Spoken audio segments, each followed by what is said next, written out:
The rooftop pulsed with life, a glittering jewel suspended above New York City. Strings of golden lights swayed gently in the night breeze, and the skyline stretched like an endless backdrop, towers piercing the sky like monuments to ambition. Ava Sinclair stood at the center of it all, her sequined gown catching the light in dazzling flashes, every step she took echoing with elegance rehearsed since childhood. The crowd adored her, friends, admirers, influencers desperate to tag her name in their feeds. Glasses clinked as champagne fizzed, phones hovered in the air capturing every perfect angle, every laugh staged for permanence on social media. Ava smiled the way she'd been trained to smile, radiant, practiced, invincible. On the surface, she was the flawless birthday girl, the princess of the party. People leaned closer when she spoke, hung on her laughter, as if her presence alone validated their importance. But beneath the shimmer, Ava felt an ache she couldn't quite name. Every laugh seemed slightly hollow, every compliment like a transaction. The rooftop, alive with music and chatter, felt strangely distant to her, as though she were both the performer and the captive. It was a dazzling cage made of glass and glitter, one she couldn't step out of without breaking the illusion everyone expected her to maintain. The illusion cracked when Ava drifted too close to a pair of so-called friends whispering by the bar. She wasn't meant to hear them, but their words slid like knives, sharp and deliberate. "She's just a spoiled puppet," one sneered, swirling her drink. "Doesn't even know who she is without money." The other chuckled, glancing at Ava's laughing figure across the rooftop. "Her life's a script her mother wrote. She just plays the role." Ava froze, the words searing into her skin. She wanted to turn, to confront them, but years of training in composure kept her statue still. Her heart pounded, but her face remained serene, the mask never slipping. Just then, her mother appeared, Victoria Sinclair, stunning, poised, her presence commanding attention without effort. Victoria paraded Ava like a polished diamond, introducing her to business associates, photographers, and heirs of other powerful families. "My daughter," she declared proudly, as if Ava were not a person but an achievement. The absence of her father, again, only deepened the sting. He was too busy closing deals, as always, sending expensive gifts in place of presents.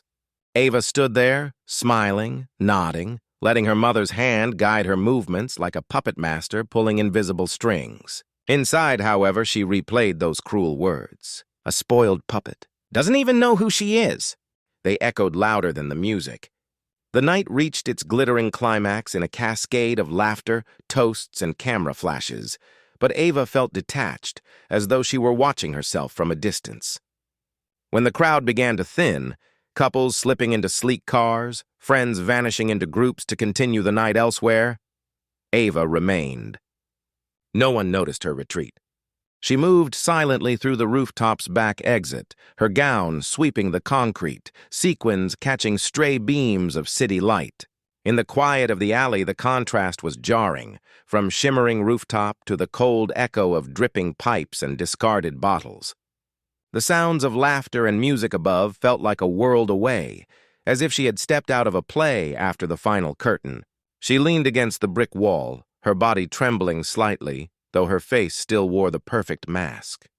Alone for the first time that night, Ava finally let the words echo freely. "A spoiled puppet. Doesn't even know who she is." She drew in a shaky breath, realizing with a pang of fear that they might be right. Stripped of the lights, the crowd, the champagne sparkle, who was she really? Her phone buzzed with notifications, tagged photos, birthday posts, hearts and comments flooding in. Ava didn't open them. For once, she didn't want the world's gaze. She just wanted to feel real. And in that lonely alley, wrapped in glitter she no longer believed in, she realized the party wasn't just ending. Something inside her had begun to unravel. Ava Sinclair's life had always been wrapped in luxury, tied with a satin bow for the world to admire. From the moment she could walk, she was photographed in designer dresses, her childhood birthdays appearing in glossy society magazines where her family was presented as untouchable icons of wealth and influence. She was chauffeured to prestigious private schools in sleek black cars, surrounded by children who carried last names with more weight than their personalities. Vacations were never to simple beaches, but to exclusive European villas, where every detail was curated for maximum impression. To outsiders, Ava's life was perfect, a dream of endless champagne, couture gowns, and front-row seats at Fashion Week. But behind the shimmering surface, her world was suffocating. Every move she made was calculated, every smile rehearsed, her worth measured by how well she reflected her family's image. In a house built on mirrors and expectations, Ava never learned who she was outside the reflection. Love was given sparingly, a reward for good behavior, polished appearances, and flawless performance. Anything less invited cold silence, sharp words, or the quiet withdrawal of affection. Over time, she learned to bury her real feelings deep beneath layers of charm, wit, and glamour, until even she could no longer distinguish performance from truth. Her mother, Victoria Sinclair, was the architect of this carefully constructed life, a socialite who wielded beauty and reputation like weapons. To Victoria, Ava was not a daughter but an extension of herself, a living accessory meant to showcase perfection. Stand taller, smile wider, speak softer, Victoria would instruct, as though Ava were a doll being fine-tuned before being put on display. Love from her mother came in brief, conditional bursts, when Ava shone at events, when photographers captured her at flattering angles, when she won approval from the right people. The rest of the time, Victoria's affection was cold, replaced by criticism or manipulation. Richard Sinclair, her father, was the opposite kind of absence, not cruel, not commanding, but perpetually unreachable. His presence in her life was reduced to headlines about business deals, wire transfers, and gifts, wrapped in expensive boxes, but devoid of sentiment. Ava rarely saw him except for obligatory appearances where he would pat her shoulder, smile for cameras, then disappear into his empire again. Between her mother's suffocating control and her father's emotional vacancy, Ava grew up in a home that looked like a palace but felt like a stage. She learned that survival meant performing, being the perfect daughter, the perfect socialite, the perfect reflection, while her true self remained hidden, unacknowledged, and dangerously fragile beneath the weight of expectation. Yet beneath the glossy surface, Ava carved out one secret space where she could breathe: her journals. Leather-bound notebooks, tucked away in drawers and beneath pillows, became her only confidants. There, in looping handwriting, she poured the truth she could never say aloud: the loneliness, the fear of irrelevance, the yearning for something raw and unpolished. To the world, Ava's social circle looked enviable: beautiful friends, lavish parties, endless laughter. But in truth, those friendships were as fragile as the champagne flutes they clinked. They were built on status, on curated appearances, on who had the best dress or the most followers. When the music stopped and the lights dimmed, Ava often found herself utterly alone, her phone buzzing with notifications but her heart aching with emptiness. The more she played her role, the more disconnected she felt from the life it built. And yet the thought of walking away terrified her. She knew what her mother would say: irrelevance was worse than death. Without the parties, the money, the attention, who would Ava Sinclair be? Still, in her quiet moments, pen scratching against paper, tears smudging ink, she admitted to herself what she wanted most: freedom. Not freedom to escape luxury, but freedom to exist without performance, to connect with someone who saw her, not her reflection. The stakes were simple yet crushing: remain in the glittering cage of relevance, or risk stepping out and being forgotten. The ballroom glowed with chandeliers, the kind of light that made diamonds sparkle and champagne look like liquid gold. Ava arrived on Ethan's arm, her gown a cascade of silk that turned heads as they entered. Cameras flashed, and she leaned into the role of perfection, the elegant daughter of the Sinclairs, girlfriend of the city's most enviable bachelor. At first, Ethan played his part too, smiling for photos, whispering compliments in her ear, keeping his hand firmly on the small of her back. But as the evening wore on, Ava noticed the shift. His attention wandered, his eyes lingering too long on another woman at the edge of the dance floor. The girl was younger, eager, and bold enough to laugh at every word Ethan said. Before Ava could process, he was openly flirting, leaning close, his hand brushing against the girl's arm as though Ava weren't standing just feet away. Conversations around her blurred champagne fizz fizzled into silence, and all she could hear was her own heartbeat pounding in her ears. When she finally confronted him in a quiet corner, his response was cutting in its carelessness. Ethan smirked, straightening his tie as if nothing mattered. "Relax, Ava," he said smoothly. "You should be grateful I stay with you. You know what people say? You're only as valuable as your image. And with me on your arm, your image shines." His words struck harder than any public slight. In that moment, Ava realized she wasn't a partner to Ethan. She was a prop. The night blurred into a haze of forced smiles and empty laughter, but Ava's heart throbbed with humiliation. She excused herself early, slipping down velvet-lined hallways away from the grand ballroom, her heels clicking like a countdown. As she passed one of the side lounges, muffled laughter stopped her. Through the half-open door, she caught a glimpse that froze her in place. Ethan, sprawled casually on a leather sofa, his arm draped over Sienna, her supposed best friend. The two leaned in close, Sienna's laughter spilling like champagne bubbles, Ethan's hand resting far too comfortably on her knee. Ava's breath caught, a sharp knife lodged in her chest. Her body wanted to burst in, to scream, to tear down the facade. But years of conditioning held her still, paralyzed by the thought of scandal, of whispers that would spread like wildfire through their world. She backed away slowly, each step heavier than the last, her pulse hammering with betrayal. Sienna, the girl she had trusted with secrets, the one who posted Besties Forever captions under their curated photos, now laughing in the shadows with Ethan, as though Ava were the punchline to some cruel joke. Alone in a gilded hallway, Ava pressed her hands against the wallpaper, her sequined dress suddenly suffocating, her throat tight with rage and heartbreak. This wasn't just Ethan's betrayal. It was the collapse of an illusion she had fought to maintain for years. For the first time, Ava saw clearly.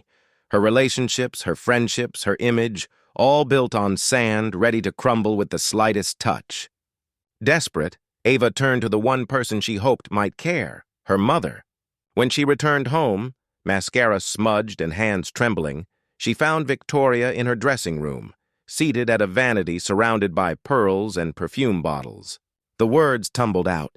Ethan's cruelty, Sienna's betrayal, the unbearable humiliation.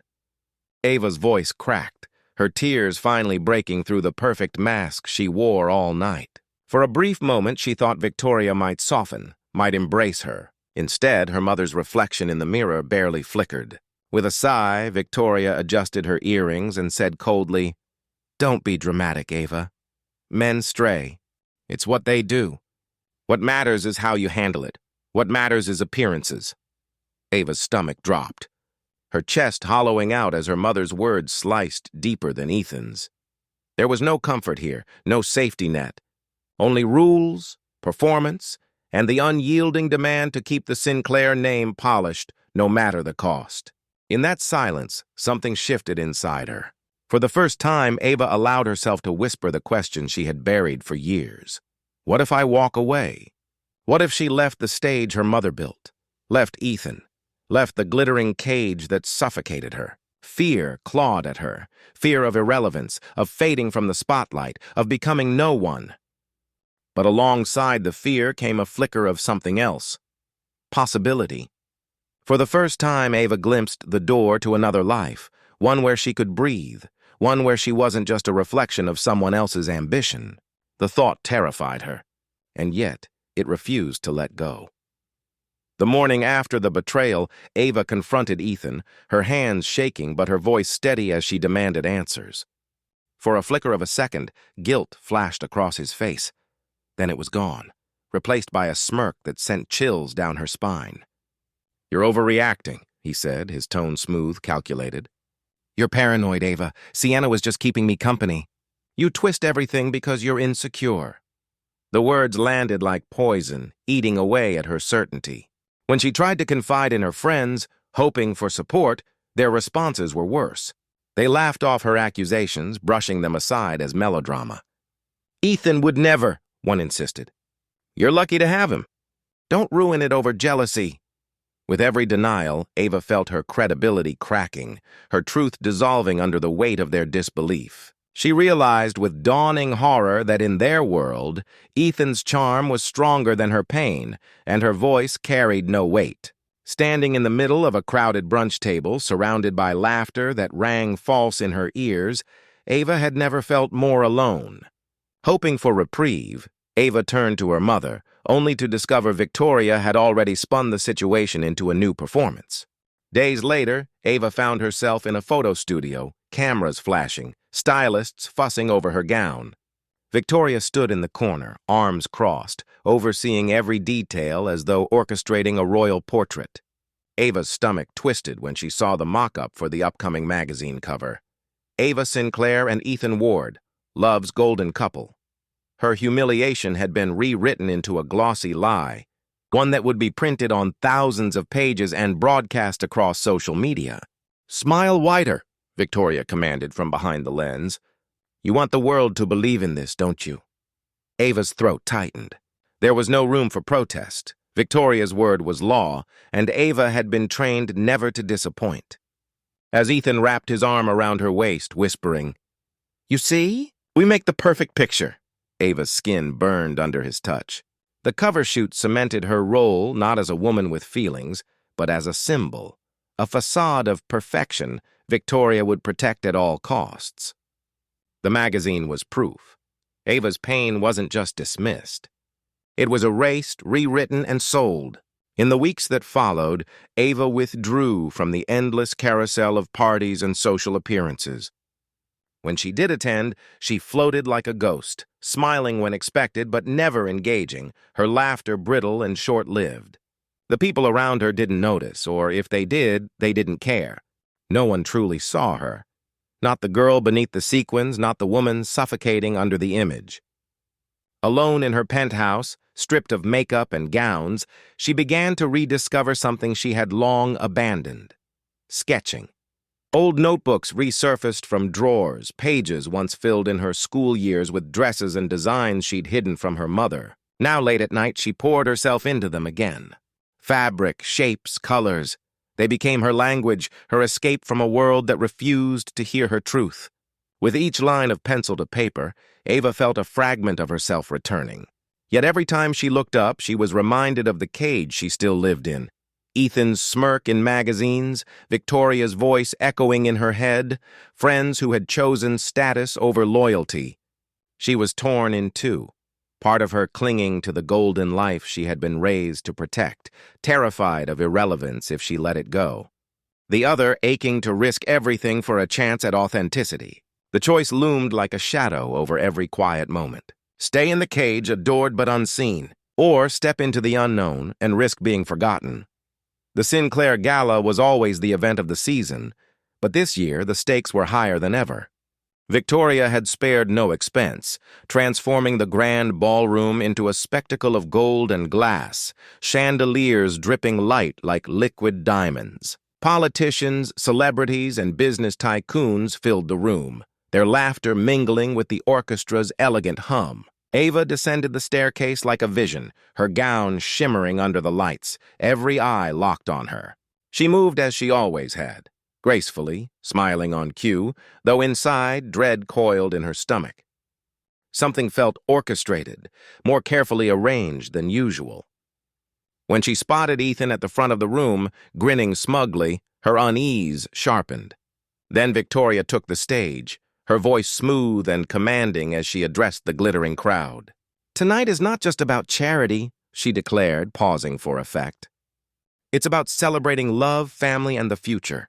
Ava's blood ran cold.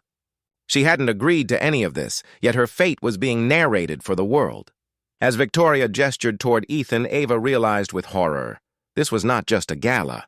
It was her engagement announcement, staged without her consent, her life rewritten in real time as if she were a character in her mother's script. The room erupted in applause as Ethan strode toward her, velvet box in hand, his smile dazzling for the cameras. Ava stood frozen, her breath caught somewhere between disbelief and rage. Before she could process, Ethan sank to one knee, flipping open the box to reveal a glittering diamond that sparkled under the lights like a trap. "To the most beautiful woman in the world," he said loudly, his voice oozing confidence. "Ava Sinclair, will you marry me?" Gasps rippled through the crowd, champagne glasses clinked, and phones shot up to capture the moment. Without waiting for her reply, Ethan slipped the ring onto her finger, his grip firm, possessive. The audience erupted in cheers, flashes of cameras blinding her vision. Ava's heart pounded so hard it echoed in her ears. Shame and fury collided inside her, burning hotter with every second. This wasn't a proposal. It was a performance. Another cage, another manipulation. She saw her mother's proud smile in the corner, Ethan's smirk as he raised their intertwined hands for the cameras. Something inside Ava snapped. For the first time in her life, she refused to play along. Her mask shattered. Her body trembled, but her voice, when it came, cut through the noise like glass breaking. Ava wrenched her hand free, stepping toward the microphone. The room fell into stunned silence as she gripped it, her eyes glistening with fury and heartbreak. "You all think you're watching a fairy tale," she began, her voice trembling but clear. "But here's the truth. Ethan has been cheating on me, with my best friend. My mother doesn't care. She cares only about appearances, about controlling me like a trophy on display. This life, this image, this so-called perfection, it's a lie." Gasps cut through the crowd, followed by whispers, camera shutters clicking faster. Victoria's face blanched, her hand tightening around her champagne glass while Ethan's smile faltered into a sneer. Ava's mascara streaked down her cheeks, her gown glittering beneath the harsh lights, torn slightly at the hem where she had stumbled. But for once, she didn't care. She felt raw, exposed, terrifyingly real. "I'm done living for your approval," she said, her voice breaking but strong enough to echo. Then, without another glance back, she dropped the microphone, the thud reverberating through the ballroom like a gavel. The crowd erupted, some applauding, others filming feverishly as the scene unfolded into instant scandal. By morning, her confession would flood every screen, her face plastered across social media. But as Ava pushed through the doors of the gala, mascara streaked and dress disheveled, the night air hit her lungs like freedom. For the first time in her life, she wasn't smiling for cameras. She was walking away, broken but undeniably her own. The morning after the gala, Ava woke to chaos. Her face, streaked mascara, torn gown, fire in her eyes, dominated every headline. "Sinclair scandal!" screamed tabloids. Clips of her speech went viral, dissected on talk shows and mocked across social media. Ethan, ever the opportunist, quickly released a statement denying everything, painting himself as the victim of an emotional outburst. Sienna vanished into silence, refusing calls while Ava's so-called friends deleted their photos with her, cutting ties overnight to preserve their own spotless images. Worst of all was her mother's betrayal.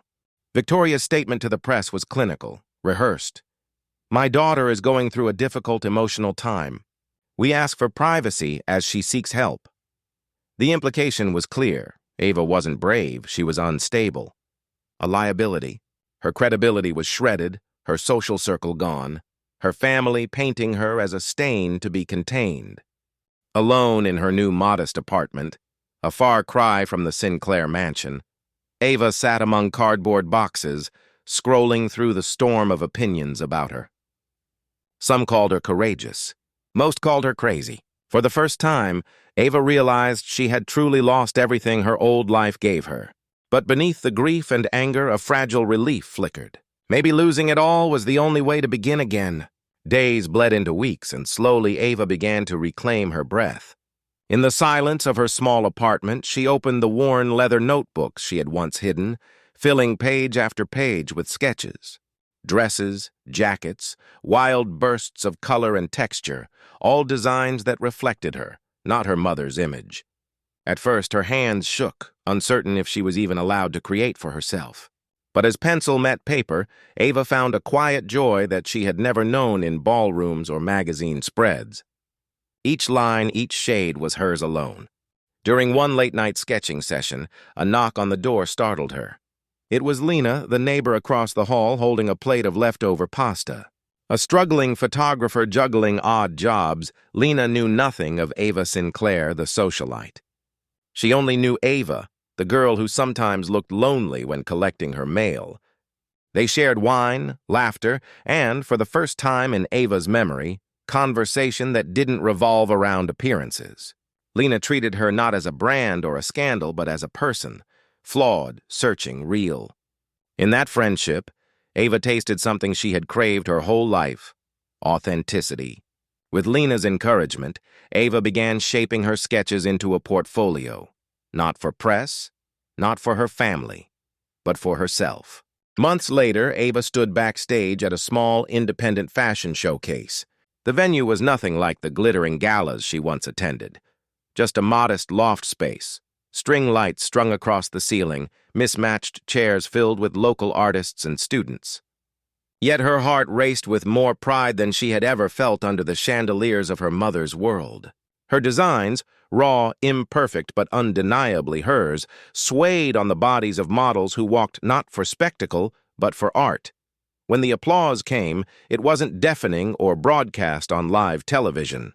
It was warm, genuine, real. Tears pricked her eyes as Lena squeezed her hand from the front row, snapping photos not for a magazine, but for memory. Ava realized she had chosen substance over spectacle, creation over performance. For the first time, her worth wasn't tied to Ethan's arm or Victoria's approval. It came from her own two hands, her own vision. Walking onto the small stage, she bowed, her chest swelling with a freedom she once thought impossible. Ava Sinclair, the girl who had once been paraded like a trophy, had rebuilt herself as a woman who needed no audience to shine. And though the world outside still buzzed with gossip, in that moment, Ava knew she had finally won.